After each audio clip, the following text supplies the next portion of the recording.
Hi!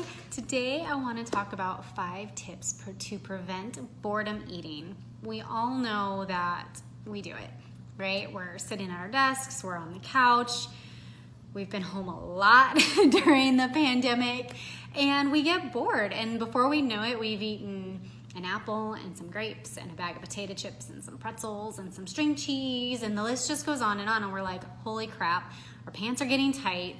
And it's just frustrating, but it's like, how do we prevent it? What do we do?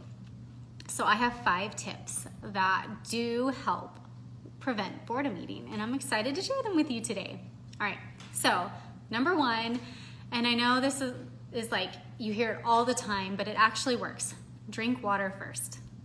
Go get a huge glass of water and drink that. Don't chug it necessarily, but drink it.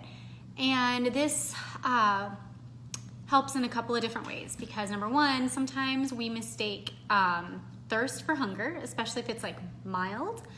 And then 2, it delays the time that we actually do decide to eat. And that gives us a chance to make better choices, or to decide, really wasn't that hungry, and get involved in a different project.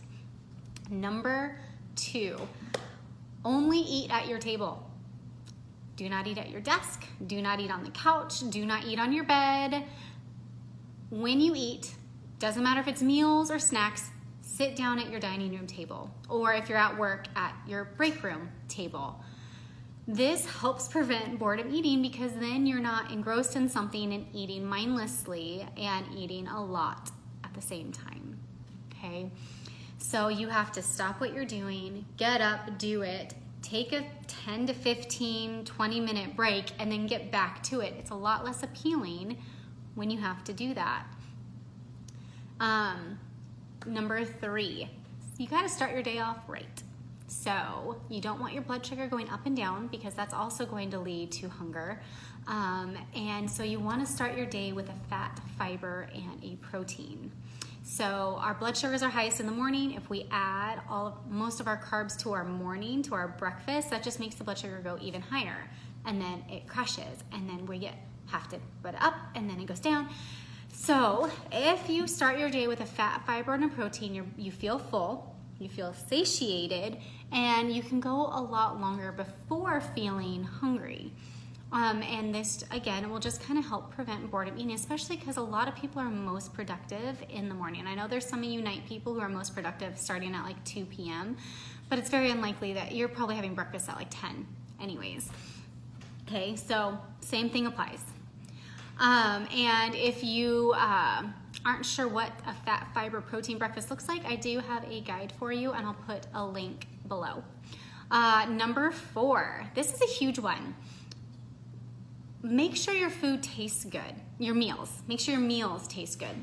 And I say this because a lot of times, especially when we're trying to lose weight, what I've noticed in a lot of people, and I fell into this camp, but it's been years since I was there, we eat really, really bland meals. We have boiled chicken, we have steamed broccoli, and we have plain brown rice, and that's like lunch and dinner, right?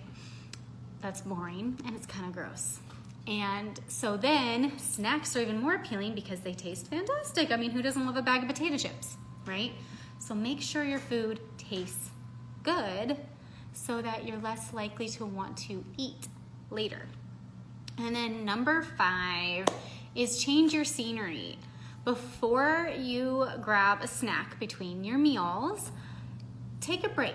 If you're working, find a place that you can pause, go for a walk around your neighborhood, go for a walk around your building, go fill up your water in the other room, change your scenery, take a break, and ideally get a little bit of movement or physical activity in there, because that helps the brain kind of like, it prevents the boredom, it prevents the monotonous, and it kind of changes things up for your brain, so then food is less appealing, plus movement makes you less hungry.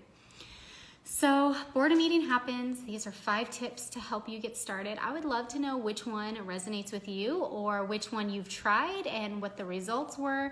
I'd love to know. Have a good one.